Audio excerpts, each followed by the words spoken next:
Today we're making a cornhole board. Show you steps of constructing it, putting it together. Some people call it bags, some people call it cornhole, whatever you want. I'm not going to finish it. You can use whatever you want to finish it, whether you're going to stain it or cover the vinyl top or paint it, whatever you decide to do, your choice. Tools we're going to need right here: brush to clean up sawdust, circular saw, 6-inch hole saw, big C-clamp to clamp your Kreg jig down. This drill is set up to screw the Kreg screws, pencil, drill bit I believe is 5/8 for the, 3/8 for bolts on the legs, 3/8. Another drill set up for drilling the holes for the Kreg screws. Knife, coping saw, or a bandsaw if you don't have one. I'm going to use my bandsaw, but the first time through I didn't have my bandsaw set up, so I was able to use this for the legs. Tape measure. I'm using an adjustable wrench and this bionic wrench to tighten the bolts down, whatever you want. If you're tightening your bolts on for your legs, whatever size that is, 1/2 inch or whatever. Your Kreg jig, and then your bolts. I'm going with a 3/8 inch bolt. It is 2 inches long. Fender washers, 3/8 inch by 1 1/4, and then nylon lock nuts, 3/8 again, 16, and then my 1-inch Kreg screws. Parts are going to be, a lot of people put them together with 2x4, and for me, I just think it makes it a little heavier, so I wanted this lightweight so my kids could pull it in and out, but yet still strong. So I'm using birch, plywood, and poplar 1x3s to put this all together. It still holds it at the regulation size and everything. So this is what I'm using. So you can see I have the birch pieces already, the poplar already cut to size for the sides and the front, the middle supports. And this is going to be a bracket in the middle for bag storage. Cut some dados in here. This plywood piece, just a piece of scrap 1/4 inch, and it's going to go right in here and slide back and forth for the bags to store in. They're nice and easy and convenient, and I'll fit 4 bags in there and then 4 on the other side.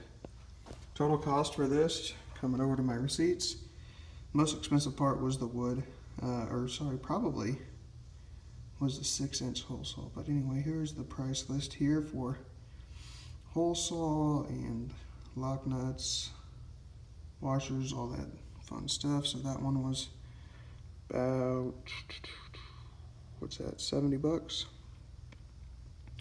Next one, actually took the other 6-inch arbor hole saw back and bought a different one, so still around the $60 price range.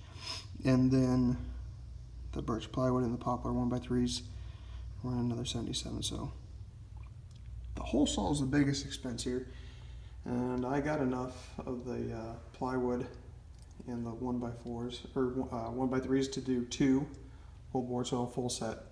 The plywood, 1 4x8 sheet will get you 2 sets, so I can get some more of the poplar and make another one.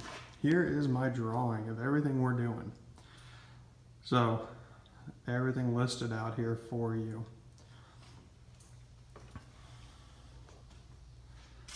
Dimensions.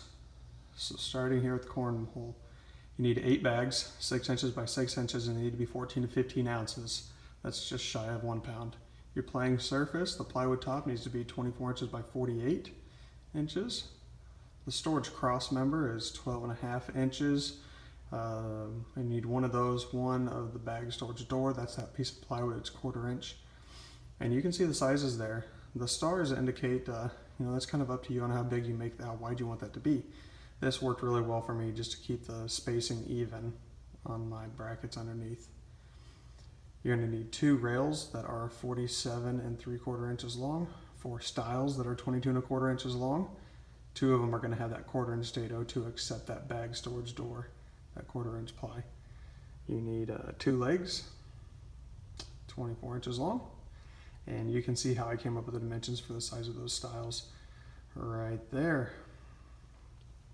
Materials, again, the birch plywood, the poplar frames, 19 linear feet. The bolts, washers, nuts, pocket screws, I went with a 1-inch. I think those are going to be the best. Just make sure you test the depth of your pocket screws that you drill to make sure when you attach the screws you don't drill through the top of your plywood. My plywood is a 1/2 inch thick, as you can see listed there. And then I'm putting some wood glue or subframe adhesive. I actually use subframe adhesive because I had a little bit left there to go around the frame to put the top on before I screwed it down. Again, the tools listed out for you right there. Tape measure, circular saw, miter saw. I forgot to mention the miter saw earlier. We're going to need that to cut the 1x3 down.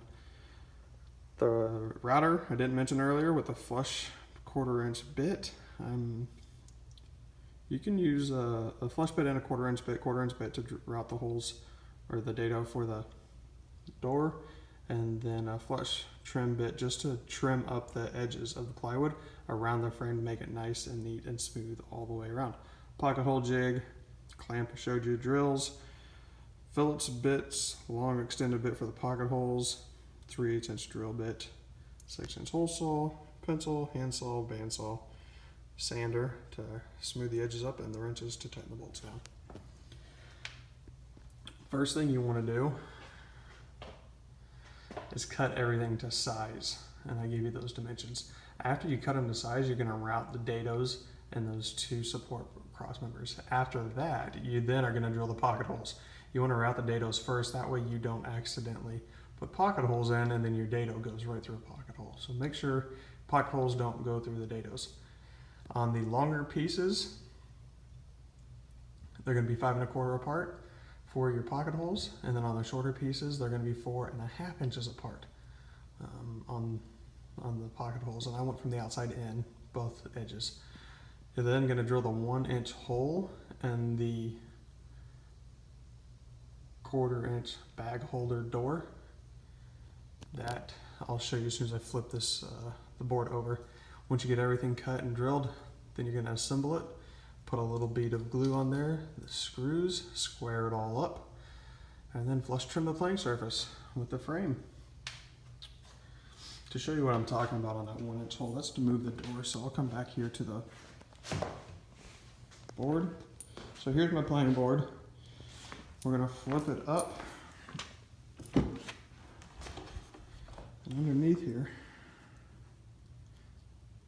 you can see how I have my legs cut. So they're rounded over up there. This has an angle cut to it, and this also is angled. Looking at it underneath, here's what it looks like. Those legs fold down nice and neat. Slide right in. So that's what they look like, nice and flush. And that's what it's out. This is that hole I was telling you about, that 1-inch hole. Put your finger in there, slide it right in there. That's where you can keep all your bags. 4 of them. The other one will hold the other 4. Fold your other leg back out. Lay it down. So that's what we're looking to do. It's nice, it's strong, sturdy. We've got little kids, they can jump all over it and not ruin it. All right, now for how everything goes together. You can see for the big hole in the middle, for the baggage to go through, that's a 6-inch diameter hole. We talked about the 6-inch hole saw to cut that. You're going to go 9 inches from the top down, 12 inches from the side in. That's going to be your center right here, and that's where you're going to drill the hole at.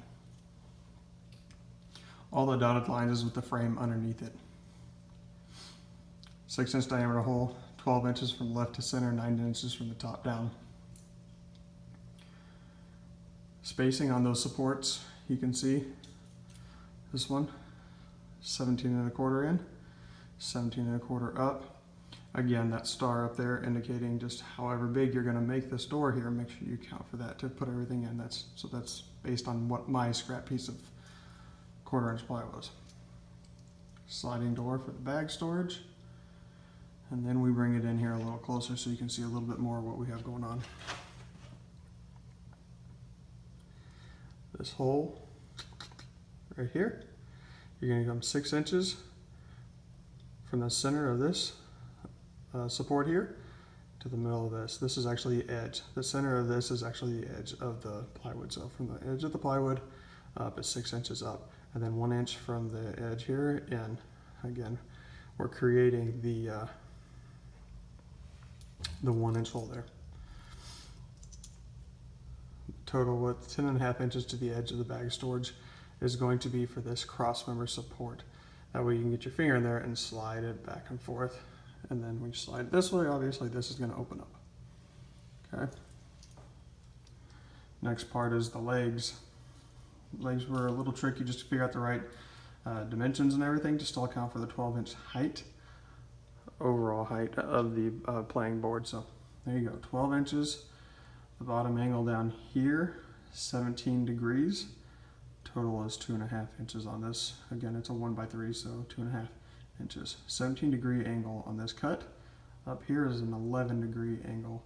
And this is where, if you don't have your bandsaw, use that coping saw to cut this, and then the circle here. And then sand it to smooth out nice and neat. 7/8 inch from the top down in, 7/8 inch from the edge over to find your center for this 3/8 inch hole for this bolt that's going to go through here. Get 2 of those cut, plywood top cut, frame put in there, and this is what you end up getting. Overall dimensions of the game: playing surface 3 inches tall, regulation size, and 48 inches over, 2 inches wide, and again 12 inches from the bottom of the legs to the top of the playing surface. To drill the holes and find the right spot for in here on the edges, 1.5 inches from the top of the playing surface down is going to get you where you need to be here. 2 inches from the edge in. That's your hole. Again, same size as this one up here. Going to drill that 3/8 inch hole because that is going right in there. And that's it. That's all we got. Hope this helps. Cornhole bags. There's your diagram. Throw the leg in there. Everything right there. There's your sizes of everything that you need. Again, steps on making it.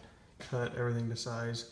Router the dados. Drill the pocket holes, making sure not to drill through your dados. 5 1/4 inch apart for those pocket holes on the longer pieces. 5 1/2 inches apart on the shorter pieces. Drill 1 inch hole in the 1/4 inch bag holder door, which is that 1/4 inch sliding door. Assemble everything with the glue and screws, square it up. Flush trim the playing surface, and then finish it off with whatever you need. Dimensions of everything, materials of everything, tools of everything that you need there.